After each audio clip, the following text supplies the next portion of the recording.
గదిని సగము పంచుకుంది ఎవరు అనుకోవాలి ఏం కావాలి.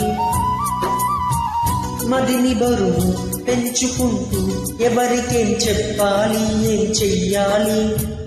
అసలు తను ఎలా ఉందో ఏం చేస్తుందో ఏమోలే. స్పెషల్ మనిషైనా కూడా మనకేముంది మామూలే. కలలు తెలుసా ప్రేమ బహుశా కవిత మనిషా కలల హంస. మనసు కొంచెం తెలుసుకుందా కలిసిపోయే మనిషిలాగా మంచి పద్ధతి అంటూ ఉంది. మదిని రావుతున్నది ఎంత ఎంత వింతగున్నది. వెన్నెల్లో హాయ్ హాయ్ మల్లెల్లో హాయ్ హాయ్ వరాల జల్లే కురిసేది. తప్పెట్లు హాయ్ హాయ్ ట్రంపెట్లు హాయ్ హాయ్ ఇవాళ మనసే మురిసేది. మే నెలలో ఎండ హాయ్ ఆగస్టు వాన హాయ్ జనవరిలో మంచు హాయ్.